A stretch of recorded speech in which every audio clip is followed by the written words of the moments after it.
members of our staff, members of the community, moms, dads, business owners, any members of our nonprofit, anyone who wants to participate. We want to join hands with everyone on behalf of our students. And one thing I want to be very clear about, you know we have some issues in our school district. You've been reading about them in the paper. You live with them every day. You know, we have students who could probably spend a few hours telling us about some of the issues that they face and that we face in this district. And as parents, you see it, you've heard about it, you live it. And so I want to be very clear up front. Our goal is to have an honest discussion. Now, we're not going to do something that I often refer to as open mic night, where we just let everyone come and blast away at all the negativity. My friend Thomas Randall, down the superintendent of Lamar Consolidated, he often talks about we gather around to admire our problems. And that's not what we're here to do. We're here to state some problems, share some information, and to have a productive discussion with the people around your table. And we want to then let you record the things you discuss, and we want to take that information and we'll take it back and we're going to combine it all together. And we're going to report it out online, and we're going to have more meetings like this in fall when school starts again so that we can continue the discussion. So this is a preliminary meeting, and the goal is just to start the conversation. But again, I just want you to be clear that these issues we're reading about, we're facing about discipline referrals of our African American students, our truancy concerns, and all of those things, those are very real issues. There are issues that affect Fort Bend students. There are also issues that face students all over Texas and our nation. We are not unusual in these things we're dealing with, but we do want to be unusual in that we want to solve these problems for our community. And I think we have what it takes and the level of community support in Fort Bend ISD to do that. So I'm gonna turn the program over to Dr. Christy Whitbeck, our Deputy Superintendent. We've got about 4 different presenters this evening. One thing I am gonna ask you to do, and you don't have to do this, but I'm gonna encourage you to maybe join up with 4 to 5 people at each table. If you don't mind, and students, if you don't even mind splitting up and kind of joining some of the others, some of the adults around here as well, because we want everyone to be able to engage meaningfully around the activities this evening. So I'm going to turn it over to Dr. Whitbeck to begin our program, and I'll be back with a few closing comments as we get closer to the end of the program.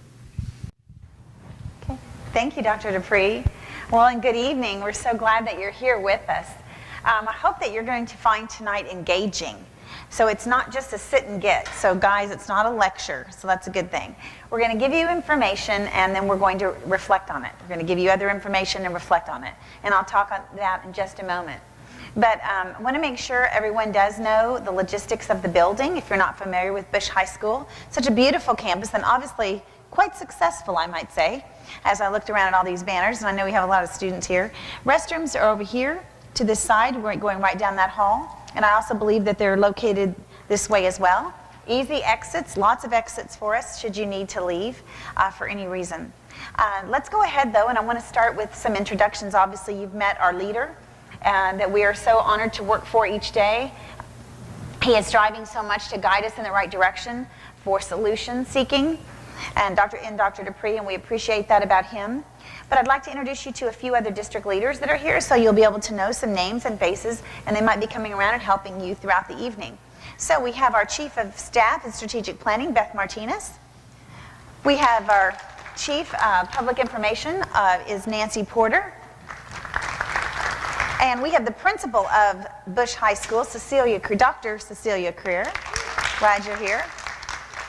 And we have members from our Student Affairs Office. Shamika, if you're in Student Affairs, would you stand up and be recognized that you're here working with us?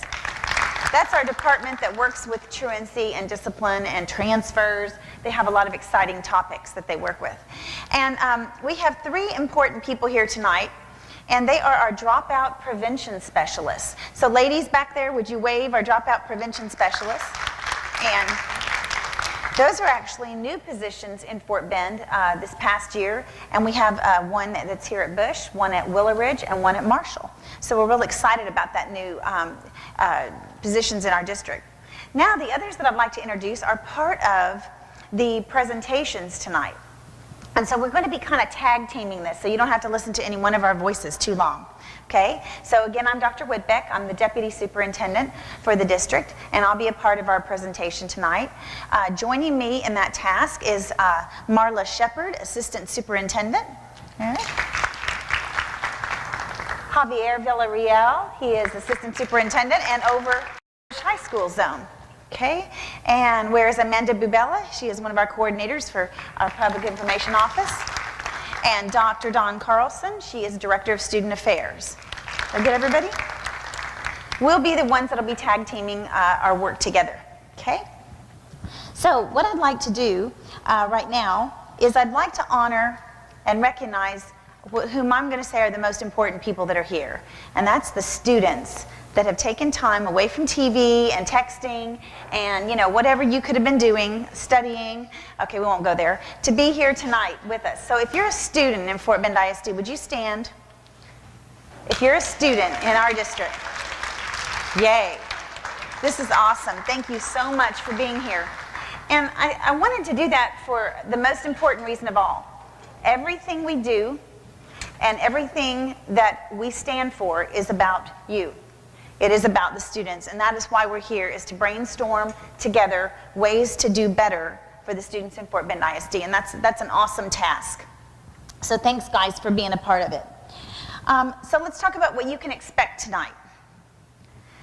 In our mission statement, we have 3 very important words: inspire, equip, and imagine.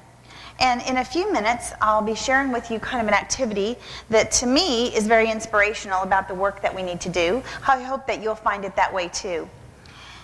We're going to then move into equip. And Dr. Dupree already touched on this a little bit, but we're going to equip you with some information, stop, reflect on that, and seek some feedback. We're going to equip you with some more information, stop, seek the feedback, and so you can get the pattern. We'll do that a few different times with discipline information, truancy information, things like that. And then at the very end, we'll talk about where do we go from here, how can you possibly be involved and help in the future for where we go. Okay, does that make sense? Okay? So, what I'd like for you to do right now is to find the pamphlet on your table, and there should be one per person. This is a very important piece. It's called 40 Developmental Assets, and if you will take that, and I would like you to go to the front page, and I want you to follow with me for a few minutes, and I want to walk you through some very, very important information that's inside of this. All right? So the first thing that I'd like you to do is I'd like you to note that this particular document is research-based. Okay? So we didn't just make it up. And I know the students here, they've been learning about research. You have to document, you have to find the data that supports the information that's presented. So this is research-based by the Search Institute. And the Search Institute is telling us information about young people and what we need to know in order to better serve them. Okay? So what I'd like you to do first is I would like you to turn to page 2. And stay with me and look at this list. Now, these are 40 developmental assets. So what's an asset?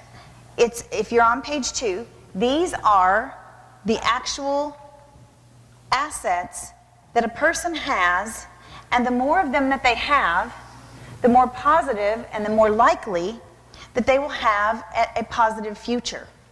Okay? And this is what the research has said. So we're gonna dissect that in just a few minutes. But here's a list of the 40. You're going to see that they're divided into categories. There's support from family, there's positive values, there's a lot of different categories. But it's important that you understand the premise behind this. On the right-hand side of that column, you see percentages. And what that means is it exhibits that in typically how many young adults would say that they have exhibited those assets. So the first one, family support, shows 72%, so that's a high one, would say that in some form they feel they have family support. Okay? And you can slide on down and you'll see how some of them are greater than others. Okay? Now I want you to stop and I want you to go to page 4. Slide over to page 4. You're going to see a pie chart. On this pie chart, this is telling you the gap that we see in assets among youth. So take a look and you're going to see, is there a magic number out of 40 that we would want students to have? And what they believe that their data indicates is that 31 is kind of an ideal. It makes me think about like Baskin Robbins, right? 31 is a great, if you have 31, that's considered to be excellent, okay? But I want you to look down in the second box. The average person reporting has 20 assets, so half. Notice the difference between males and females. So girls, about 21, guys, about 19, on average. So if we know that 31 is ideal, and we see that across our country, this is national data, we're seeing that kids have about half. So we know that there's a gap, and that's what they refer to as that gap. You can read more later because it tells you a little bit more about whether you live in the suburbs, whether you live in the city, and things like that, and that's more for your pleasure at another time. But I want to point out a few more key things to this document. Go to page 3. So I'm moving you back. I want you to notice that there is what I refer to as an inverse relationship, an opposite relationship to the amount promoting positive behaviors and attitudes. So when you look at this, you see that the more assets that a student has, the less likely they are to be in at-risk behaviors. So you can see on the screen even, which is also at the bottom of your page, very few assets, way more at-risk behaviors. More assets, less at-risk behaviors. And that'll be something that you can think about as we go through our discussions this evening. Why is that? Why would that be? And then if you look in the middle of your page 3, you see that the more assets that you have, the more positive you exhibit leadership, more opportunity for maintaining good health, for valuing diversity, and for success in school. So when I look at our young people here tonight, I'm going to be curious as to how many assets in a little bit later that they're going to think that they have. But just by the mere fact that they're leading in their schools and that they're present here tonight is an indication that they're not doing negative behaviors, at least these few hours. Right, guys? Okay? So you can see, though, that this is statistically very important. There is a connection to the amount of assets that a student has. And then I'd like you to look at page 6. Page 6 talks about the power of one, and it just gives you more information about home and neighborhood, and then page 7 in a school and in a community. All of these go together, but you can read about them in isolation at your leisure at another time, because this is going to be your document to keep and to go home with tonight. Now, as I was in my past, I was a principal, and when I was a high school principal, I really learned the power of this information, because it is really, really important in a family and in a school and in a district like ours. And so what we want to do right now is I want to go take you back to page 2. And there are pens and pencils and things like that in your box at the table if you did not bring one. And here's what I want you to do. You're on page 2.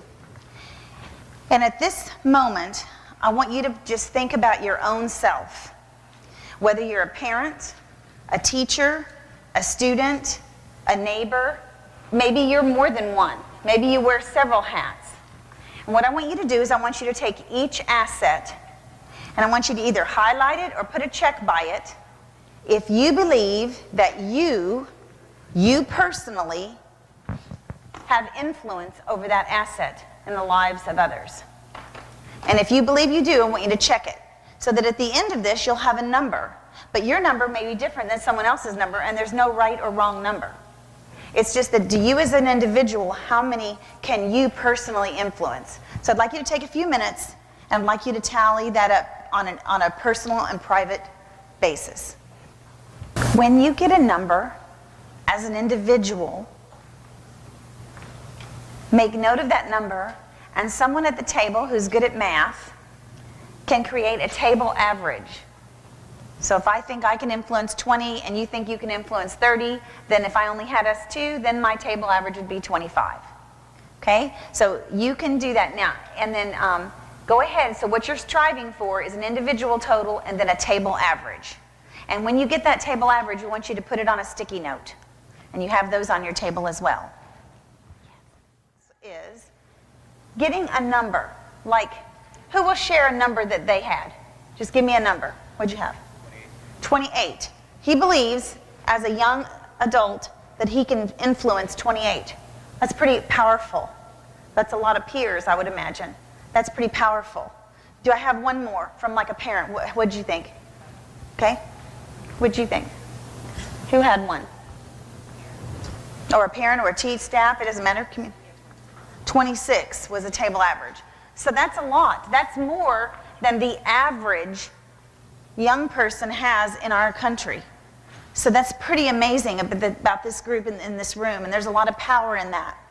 And that was the point of our inspiration. And I encourage you with the 40 developmental assets to use this tool, to read it and to really think about the power that you have as a neighbor, as a community member, as a teacher, and as a parent, student, all of the different roles and hats that we wear. Oh, there we go. Oh my goodness. So our grand total for the room, okay, it's roughly 30, and we'll modify. That is amazing. In this room, we believe we can influence 3 out of 4 assets. That's amazing. So that is very encouraging to me. And as Dr. Dupree said, what are we about? Solutions. And so the good news is that we're going to have more solutions when we put our heads together. All right, we're going to move into the next phase of our program, and we're going to actually give you some data. Okay, so we're going to get into some numbers. And I'm going to call to, where's Dr. Don Carlson? Are you're next? Oh, no, excuse me, it's not. It's Amanda.